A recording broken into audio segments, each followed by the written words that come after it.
হেই guys, আমি Rumpa, welcome back to my channel. আশা করি তোমরা সব ভালো আছো, আমিও খুব ভালো আছি। আজ অনেক দিন পর চলে এসেছি তোমাদের কাছে একটা ছোট্ট ব্লগ নিয়ে। অনেক দিন পর ফিরলাম, দেখে আমার নিজেরও ভালো লাগছে।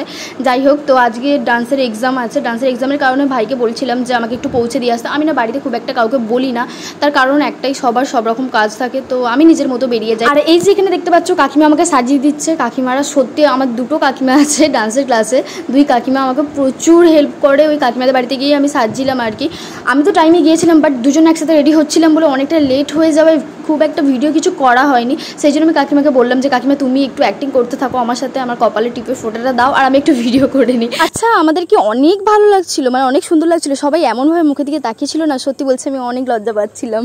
যাই হোক, একটু ঢং করলাম। হঠাৎ করে এখান দিয়ে আসার সময় আমার বন্ধুর সাথে দেখা হয়েছে, বন্ধুর সাথে হাইফাই করেছিলাম, বাট ভিডিওটা করা হয়নি। তো কি আর করা যাবে, আমরা 1 ঘন্টা লেট করে আসি, যেহেতু মানে এক্সাম পরপর অনেকের থাকে, যার জন্য কোনো প্রবলেম হয়নি। তারপর আমরা ওখানে না খেয়ে আসার জন্য কাকিমা চা খেতে বলছিল আমাকে, আমি যেহেতু বাড়িতে খেয়ে গেছিলাম যার জন্য আর খাইনি। তো মুড়িটার খাওয়া হয়নি আমাদের, আমি কাকিমাকে বলেছিলাম আমাকে অল্প মুড়ি দিও, তো বাট খাওয়া হয়নি। তো যার জন্য আমরা এখানে চলে আসি ক্লাসে। আর তারপর দেখি কিছুক্ষণ পর কাকিমা আবার মুড়ি তরকারি নিয়ে চলে এসেছে। আর মুড়ি তরকারি নিয়ে এসেছে তো শুধু নাই, তারপর আবার কাকিমা মুড়ি মেখে পর্যন্ত খাইয়ে দিল আমাদের। ভাগ্যিস কাকিমা মুড়ি এনেছিল আর খাইয়ে দিয়েছিল, খাইয়ে যদি না দিত তো আমাদের হয়তো আর খাওয়াই হতো না। অল্প কিছু টিফিন তো আমার কাছেও ছিল, কিন্তু এই যে খাওয়ার টাইমটাই হয় না এসবের মাঝে।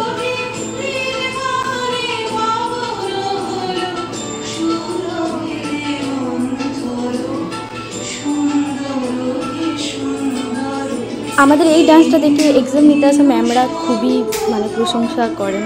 নিজেদের প্রশংসা শুনতে কার না ভালো লাগে।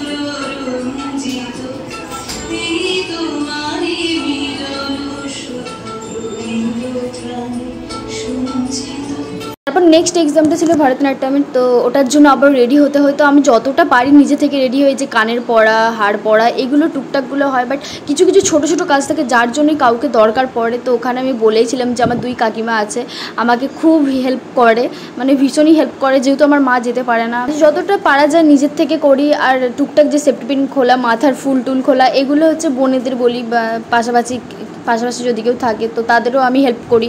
এরকমভাবেই চলে যায় আর কি। কাকিমারা অনেককেই হেল্প করে, আর শুধুমাত্র যে আমাকে না, এরকমটা না। যা ক্যামেরার মাঝখান দিয়ে চলে গেল, কি আর করা যাবে। আর এই যে আরেক কাকিমা দেখো, এই কাকিমাও অনেক হেল্প করে, অনেকই হেল্প করে সবার থেকে। এই যে এত ভালোবাসা পাই, সত্যি বলতে আমার যে কি ভালো লাগে। দেখ দিদি দেখ, বাইরে আমাকে সবাই কত ভালোবাসে, বাড়িতে আমাকে এইভাবে হেলাফেলা করিস না, একটু ভালো টালো বাস। তো যাই হোক, তো এক্সামের কিছুটা পার্ট তোমাদের সাথে আমি শেয়ার করেছি আলাদাভাবে। তো এখানেও এই যে কিছুটা দিয়ে দিলাম। আমি সিলেবাসে অনেক কিছু ছিল, কয়েকদিন ধরে প্র্যাকটিস করতে করতে না অবস্থা পুরো খারাপ হয়ে গিয়েছিল।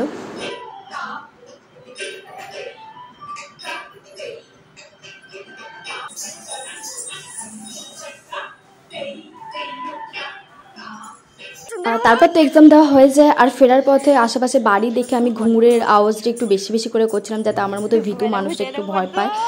এরকম বদমাইশি করতে না আবার সত্যি কথা বলতে খুব ভালো লাগে। যাই হোক, তারপর আমরা ফিরছিলাম, আর রীতিকা খুব জোরাজোরি করছিল, যেহেতু আমার মানে খাওয়া দাওয়া ঠিকঠাকভাবে হয়নি। তো কাকিমা আমাকে বাড়ি নিয়ে যেতে বলেছিল। আমি না একদম সব গুছিয়ে নিয়ে চলেছিলাম বাড়ি ফিরবো বলে, কিন্তু এতবার করে বললাম যে ঠিক আছে চ। আর না গেলেও সত্যি বলতে দেখো কাকিমা কত কিছু রান্না করেছে আমার জন্য, একটা কাকিমারও খারাপ লাগতো। আর তারপর তো আমি চলে এলাম, আমাকে বাস স্ট্যান্ডে ছেড়ে দিতে এলো রীতিকা। তার স্ট্যান্ডে পৌঁছে ভাবছিলাম যে আমি বাড়ি ফিরবো কী করে, কারণ ওই দিনই আমাদের এখানে প্রধানমন্ত্রী এসেছিলো, মানে আমি যেখান থেকে বাস ধরতাম, তাই বাসে প্রবলেম চলছিল। যাই হোক, কপাল খুব ভালো ছিল, যার জন্য আমি একটা অন্য বাসে উঠেছিলাম। তো তখনই দেখলাম আমাদের এই সাইডের বাস আসছিল, আর সেই বাসে করে পৌঁছে গেলাম আমি আমার বাড়ির কাছাকাছি। আর ওইদিকে দেখো আমার বাচ্চা স্টুডেন্টদের সাথে দেখা হয়ে গেলো। যাই হোক, ভিডিওটা ভালো করে সাবস্ক্রাইব করে দিল। দেখা হচ্ছে নেক্সট কোনো ভিডিও।